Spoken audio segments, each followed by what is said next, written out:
The battle for North Africa would be one of the most important campaigns the Allies would fight for, with the British Empire led by Winston Churchill facing off against the combined forces of Nazi Germany under Adolf Hitler and Fascist Italy under Benito Mussolini.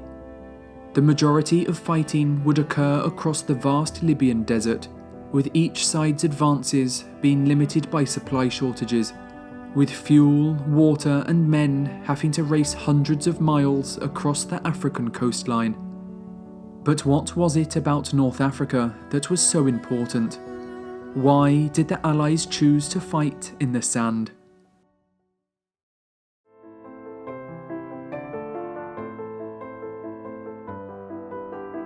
Mussolini came to power in 1922 and wanted to restore Italy's greatness. His plan was to create a new Roman Empire, but he did not yet have the economic or military capability to do so. In 1935, Mussolini had aligned with Britain and France, opposing plans for German rearmament, but that same year, Italy also invaded Abyssinia, modern-day Ethiopia. Abyssinia was a member of the League of Nations and appealed for international help. The British and French in response placed economic sanctions on Italy, although they were more symbolic than effective. Even so, Mussolini now regarded Britain and France as enemies. 5 years later, in 1940, as France was falling to German blitzkrieg, Mussolini saw his chance and decided to join the side of Hitler and the Nazis. With his new ally, Mussolini's dreams of empire had come closer, and he was now in prime position to seize the British and French territories of the Mediterranean and North Africa.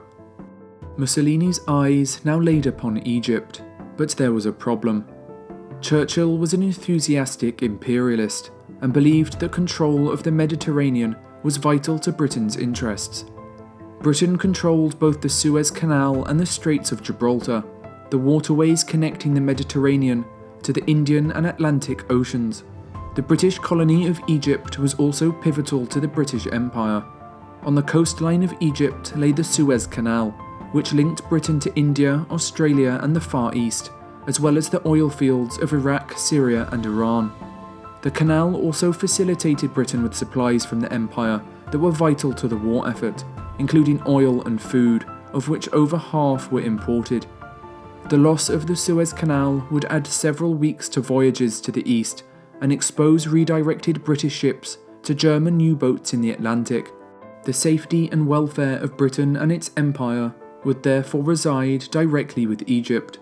The fate of Britain lay in the sand. But Mussolini planned to capture Egypt, from which he could threaten British naval bases in the Mediterranean as well as the Suez Canal. And from Mussolini's perspective, he had good reason to think he would be successful. In June 1939, the British Mediterranean fleet had only 45 combat ships against Italy's 183. The Italians also had more submarines, with 108 against Britain's 12. And with France surrendering in June 1940, the entire weight of controlling the Mediterranean Sea would reside with the Royal Navy. On land, the odds were also in Italy's favour. Italy had some 250,000 troops in Libya, with the British only having 100,000 troops, stretched out to defend Egypt, Sudan and Palestine.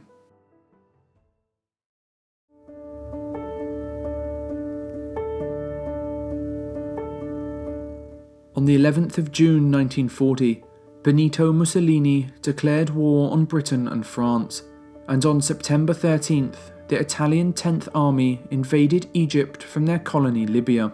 The Italians invaded quickly and soon captured the coastal town of Sidi Barrani. Archibald Wavell, Commander-in-Chief of the Middle East, began to plan a counterattack, which was codenamed Operation Compass. Wavell would send the Western Desert Force, comprised of 36,000 men from Britain, India, Australia and New Zealand. But rather than attacking where the Italians suspected, in December 1940, the Western Desert Force swung south, travelling across the open desert to attack the Italian forces from behind.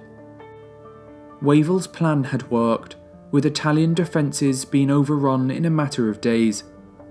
In the Battle of Sidi Burani, the British had managed to capture 40,000 Italian soldiers, with the remainder fleeing west. Italy's hopes of empire were looking unlikely. But for the Italians, it only got worse. Losses would continue, with the British chasing the fleeing troops 500 miles across Libya, with the British going on to capture Bardia, Tobruk, Derna and Benghazi. Wavell's offensive would finally end at El Agheila on the 7th of February 1941. The Italians had nowhere else to run. In just 2 months, the British had destroyed 10 Italian divisions and captured more than 130,000 prisoners. Churchill, confident that North Africa was now under British control, would send a large part of the region's forces to fight in Greece.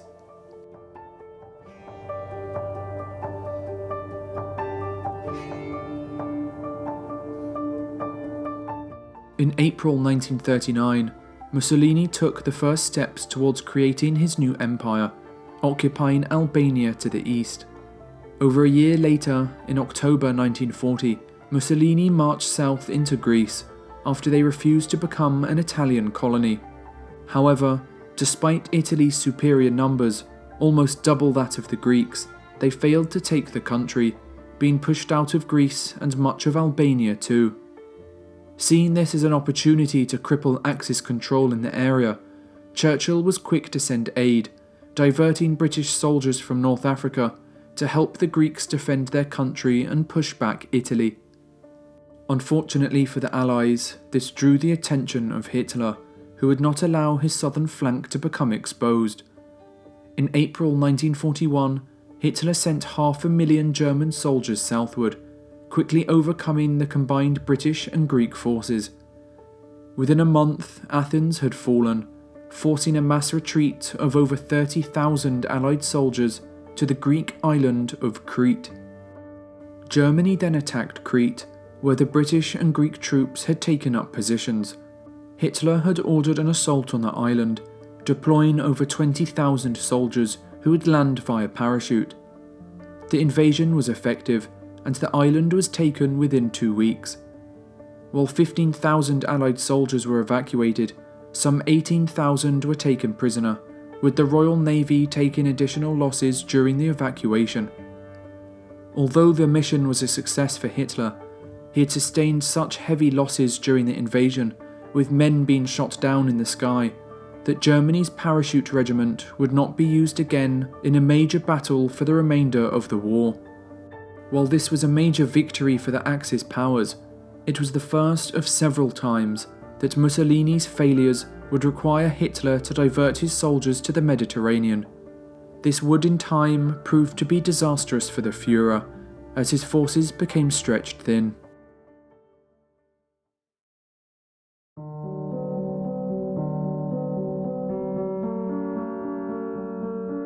Churchill saw Greece as an important anti-German position, and therefore thought it wise to send British troops there from North Africa. However, Churchill was unaware that at the same time he was sending troops to fight in Greece, Hitler was preparing to send German forces to Africa. Hitler saw Mussolini's failures in North Africa as endangering the Axis war effort, leaving Germany vulnerable to the south, and so to support Italian resistance, in February 1941, Hitler sent in the Afrika Korps, 65,000 men under the command of Major General Erwin Rommel. Rommel was a distinguished soldier in the Great War and had commanded the 7th Panzer Division during the 1940 invasion of France. He proved himself an effective tank commander, and it would not be long until he was given the nickname the Desert Fox. Rommel arrived in Libya in February 1941, quickly using his forces to push back the British stationed at El Agheila, whose numbers had been reduced by the war in Greece. The British would go on to see defeat after defeat, being pushed out of Benghazi in April and retreating all the way back to Tobruk. Rommel continued to drive east, surrounding the 9th Australian Division at Tobruk on April 10th. However, he was unable to take the port, and so left behind a small force of Italian soldiers as he continued to push the British towards the Egyptian border. It was a decision Rommel later regretted, as the Australian garrison at Tobruk held out against the siege for 240 days, tying down important Axis manpower and supplies. On April 14th, Rommel's main force reached the Egyptian border, with his troops occupying the key territory of the Halfa Pass. Unable to advance any further because of supply shortages, Rommel's forces began to dig in and fortified their position with 88mm anti-aircraft guns. The area was so well fortified that the British would soon refer to Hellfire Pass as Hellfire Pass. Under continuing pressure from Churchill, Wavell was tasked to launch an offensive in order to regain Tobruk.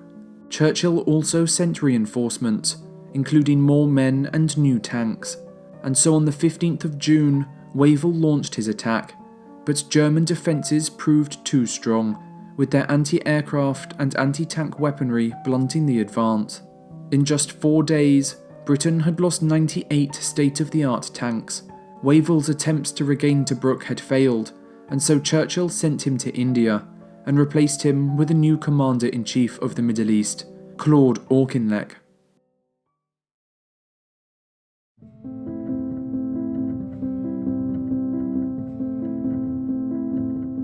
Once he arrived in North Africa, Auchinleck took some time to reorganise and train his forces, the British 8th Army.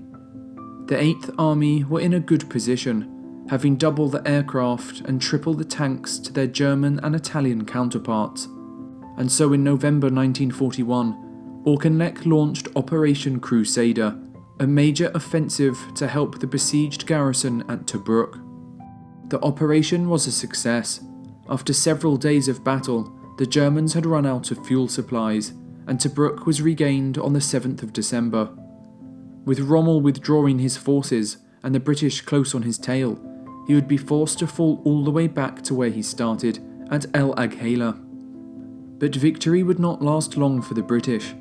A few months later, on the 21st of January 1942, Rommel would launch another offensive, with new tanks and more supplies. The British were unprepared, with the Germans taking Benghazi and forcing them to withdraw to a defensive position named the Gazala Line. It was now May, and not wanting to fight the British in a heavily fortified position head-on, under the cover of night, Rommel's forces would drive south, coming up behind the British forces in the morning. For the next few days, both sides would take heavy losses, but Rommel was able to capture a few British units. Auchinleck, threatened with his forces being completely cut off, began a retreat eastwards towards Egypt. Rommel now had a clear path to Tobruk, and on the 20th of June he attacked.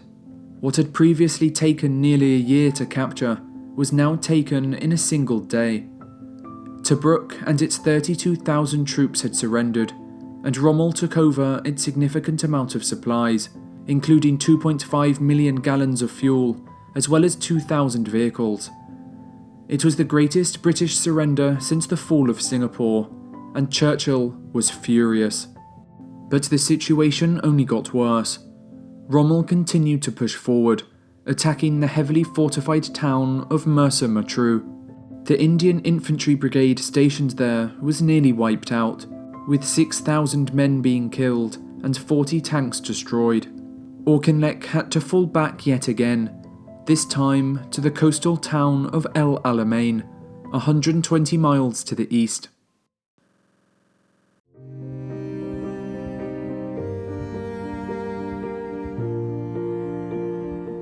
Rommel would continue his pursuit, but Auchinleck and the 8th Army had prepared a heavily fortified defensive position at El Alamein. The town was protected on its southern flank by the Qattara Depression, a stretch of sunken ground that was impossible to manoeuvre through, and so if Rommel was to attack, it would have to be head-on. And so on the 1st of July, Rommel attacked. The first battle of El Alamein had begun, but British defences proved to be too strong. The fighting would last almost a month, with both sides suffering similar losses. With Rommel unable to break through, Auchinleck ordered a counterattack, but it was unsuccessful.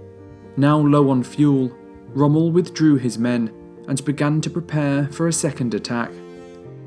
A few weeks later, and frustrated with British losses, Churchill visited Cairo in an attempt to boost morale and rally the troops.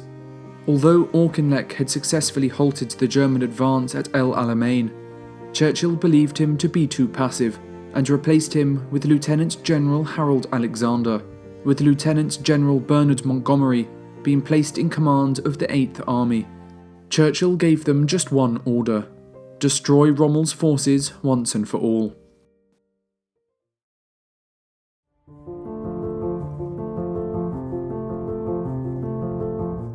Montgomery then received information from British codebreakers that Rommel was planning another attack on El Alamein. Suspecting this time Rommel would try and flank his position, Montgomery began to fortify the ridge of Alam Halfa to the southeast. This information proved true, and on the 30th of August, Rommel launched his offensive. But the attack took him much longer than expected, with Rommel's forces having to plough through minefields and deal with tanks getting bogged down in quicksand. Rommel's assault would last for 3 days, but he was unable to break through. The British were supported by the Royal Air Force, who made easy work of the German panzers. With his tanks being destroyed by British fighter pilots, as well as a lack of fuel and undesirable strategic positioning, Rommel's Afrika Korps withdrew. With Rommel being forced back, he set up a defensive line just west of El Alamein, between the Qattara Depression and the African coastline. Montgomery was ordered to give chase, but he refused. He wanted to keep his forces intact for the main battle which was about to come.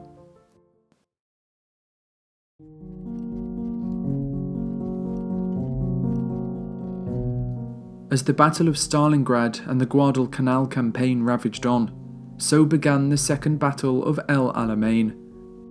Rommel's position was impossible to outflank, and knew the Allies would have to fight him head-on, and so he fortified his position with 3 million landmines, stretching from the Mediterranean coast to the Qattara Depression.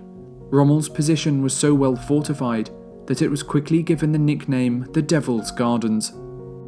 Panzers were also kept in reserve to quickly deal with any British soldiers who managed to break through, but defence was prioritised for good reason.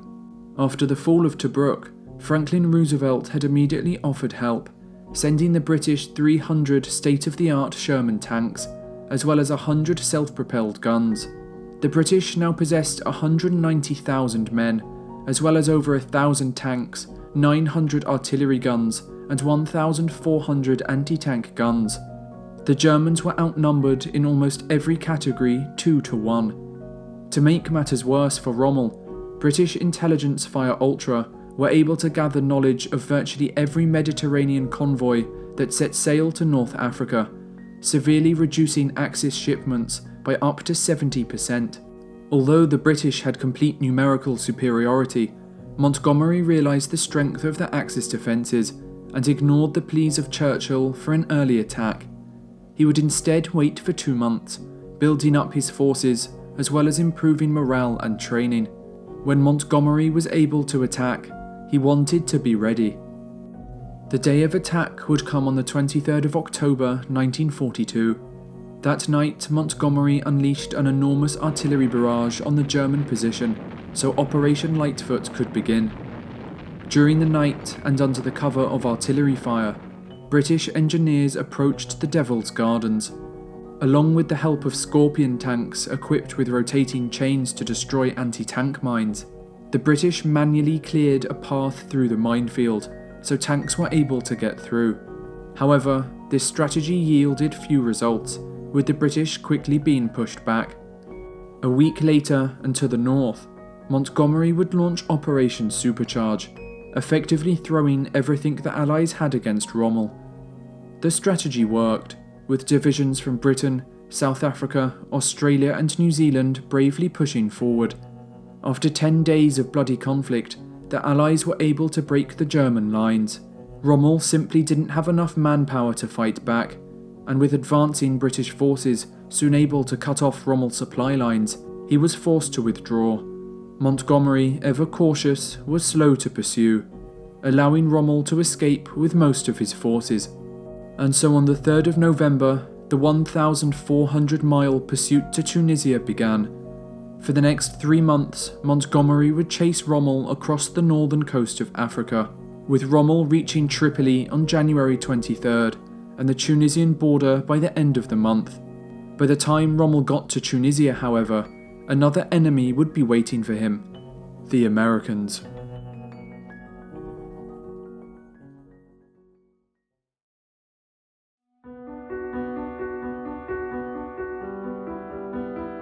With conflicts being fought over the whole of North Africa, islands and countries surrounding the war zone became of high strategic importance. In 1940, Mussolini had turned his attention to the British-controlled island of Malta, just south of Italy. The island was an important refueling station for submarines and aircraft, and allowed Britain to raid Italian and German convoys travelling to North Africa, with Churchill calling the island an unsinkable aircraft carrier. Malta was also the only Allied base between Gibraltar and Alexandria in Egypt, making it a key strategic power in the region. Upon declaring war in 1940, Mussolini had called for an offensive throughout the Mediterranean, with the first bombs being dropped on Malta within hours. The bombing campaign would last nearly 2 years, and inflicted terrible damage and suffering on the island and its people. The Italian bombing campaign saw initial success, as Britain had failed to station sufficient fighter aircraft on the island. But the British soon responded.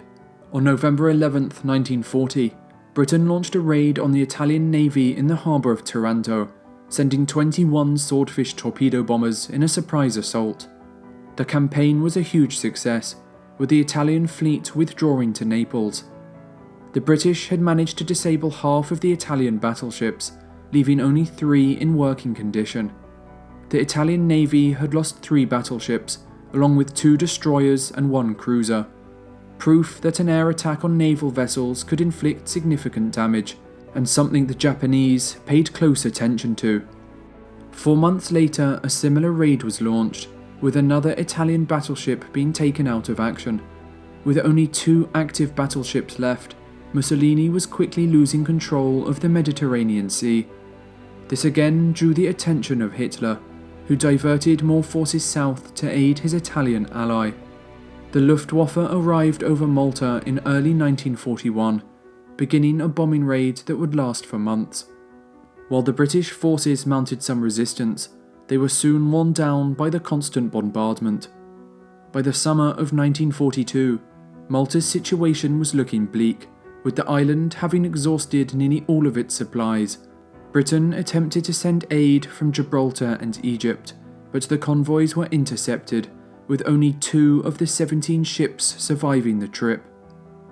With the people of Malta in dire conditions, and realising the island might soon be lost, which would give control of the Mediterranean over to Germany, Britain launched Operation Pedestal on August 3rd, 1942.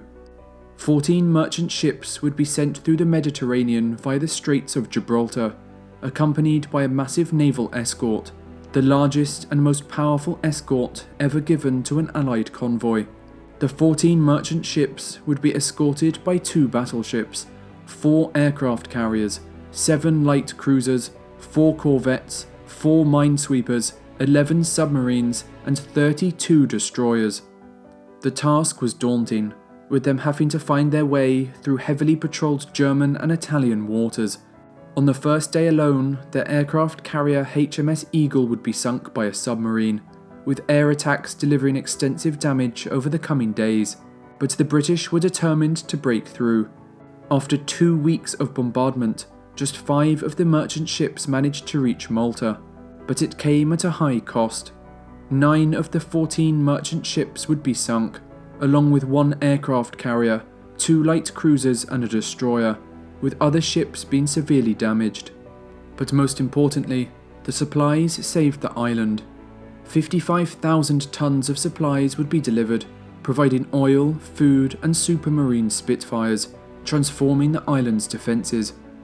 The British could now continue to disrupt Axis operations in the Mediterranean, with 27 Axis ships being sunk that September and October alone.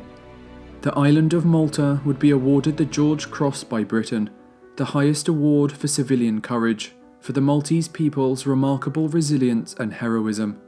After the Battle of Tunisia, the attacks on Malta were rapidly reduced, with the siege ending that November in 1942. The island of Malta would play a key role in the upcoming months, providing the Allies with a base to invade Sicily after the success of Operation Torch.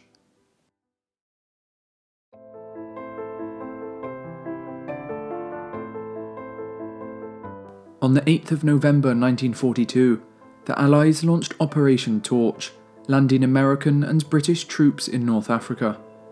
They would land in the French colonies of Morocco and Algeria, just south of Spain, with their ultimate destination being Tunis, a coastal city and the capital of Tunisia.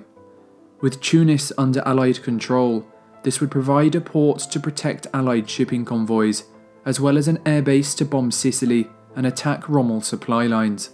However, senior US commanders were initially against landing troops in North Africa, believing the Roosevelt administration should focus on Operation Overlord, the invasion of France. But the British had rejected the plan, believing the Allies were not yet ready. Roosevelt, however, was concerned about a possible Russian collapse, believing a second front must be launched in order to relieve Stalin of pressure, and so he decided to send troops to Africa. This decision, Roosevelt believed, would show the American public that some kind of action was being taken to fight against Hitler, as well as provide valuable training for American soldiers who had not yet experienced war. American General Dwight Eisenhower would command the operation, with British General Harold Alexander doing most of the planning. As they landed in the French territories of Algeria and Morocco, they met little resistance, with the French troops stationed there soon surrendering and joining the Allies in the fight against Germany. With the French now on the Allies' side, Hitler was furious, sending in German troops to southern France that had previously escaped Nazi occupation. Hitler also sent reinforcements to Tunisia, fully taking over the French colony. German troops also tried to seize the French fleet at the port of Toulon on France's southern coast. However, the French soldiers positioned there scuttled 77 ships before the Germans could seize them. Back in Africa, the British kept pushing forward, soon reaching Tunisia, where Rommel had built up a defensive position. But the Americans went in overconfident and attacked Rommel at the Kasserine Pass, the first battle of the war that would take place between the United States and Germany. Completely inexperienced, American troops suffered many casualties and were pushed back nearly 50 miles. 3,300 American soldiers were killed or wounded, with another 3,000 being taken into prisoner of war camps. Churchill's worries about a cross-channel invasion not being feasible with the current training of American troops had proven correct. They needed more time to train. However, after being pushed back, the Americans were joined by the 8th Army, with Rommel now facing growing British and American strength. With the Allies having regrouped, they pushed into Tunisia in April 1943. The fighting would last for almost a month, and with Hitler failing to reinforce Rommel with supplies, the Germans were running low on ammunition, fuel and food. Being pushed all the way back to Tunis, the Germans tried to fight back against the Allies, but it wasn't enough. On the 7th of May, the Allies entered the city, and 5 days later, the German and Italian troops surrendered. The battle for North Africa was over. After months of fighting, the Allies had won. 40,000 Axis soldiers would die in Tunisia alone, with a further 240,000, a 250,000 men, being taken as prisoners. The loss of these men would prove detrimental to Axis defences, with the invasions of Sicily, Italy and France all on the horizon. Mussolini looked to North Africa in fear. He was now living on borrowed time.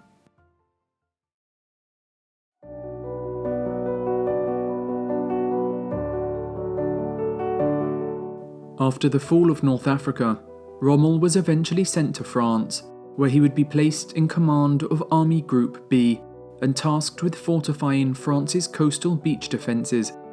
With German defeat looking inevitable and D-Day fast approaching, Rommel made multiple attempts to convince Hitler to make peace with the Western Allies, but his efforts would prove ineffective, with his ideas being branded as hopelessly naive. At the same time, a few of Rommel's friends had suggested to him that if Hitler was to be overthrown or killed, that it would be his responsibility to take over as head of state. Rommel did not discard what his friends had to say, but stated he did not like the idea of assassination to achieve political ends. A few weeks later, the Allies arrived at the beaches of Normandy, forcing the Germans to retreat. Driving back to his headquarters, Rommel's staff car was attacked from the sky by a British Spitfire. The car would be forced off the road, where it would begin to tumble and ultimately crash into the trunk of a tree. Rommel was soon rushed to hospital, but it was not certain that he would survive the attack. However, he was able to pull through, with the left side of his skull having been fractured in 4 places by broken glass. Unable to return to the front lines, Rommel was sent home, where he could recover from his injuries with his wife and son. But just 3 days after Rommel's car was attacked, under Operation Valkyrie, Nazi resistance fighters attempted to assassinate Hitler in his eastern headquarters known as the Wolf's Lair. They succeeded in planting and detonating a bomb in Hitler's conference room, but the Führer was able to survive, with a giant wooden table shielding him from the blast. With the coup having failed, the Gestapo went on to arrest more than 7,000 people, whom they suspected were part of the plot. 5,000 of the 7,000 would be executed, with Rommel's friends, some of whom had helped plan the attack, being among them. Unfortunately for Rommel, many of the men before they were executed were tortured, with Rommel's name being brought up on multiple occasions. Although the evidence against Rommel was minimal, German High Command, including Hitler, assumed that he was guilty and wanted him to be executed like the others. However, there was a problem. Joseph Goebbels, head of Nazi propaganda, had turned Rommel into a war hero at home and knew the German public would not be content with him being put on public trial and executed. Instead, on October 14, 1944, 2 generals from Hitler's headquarters would travel to Rommel's home and inform him of the charges he faced. He would then be presented with 3 options. The first was to go to Hitler in person and beg for forgiveness, where the Führer would most likely order his execution. The second option was to go in front of the People's Court, where he would be given a public trial and most likely found guilty and executed. Not wanting Rommel to choose this option, he was also told that if he went to court, both his family and staff would be executed alongside him. The third option was to commit suicide, where his legacy would remain intact, he would be given a state funeral, and his family would remain safe, as well as receive his Field Marshal pension. It would not be long before Rommel chose option 3, to commit suicide.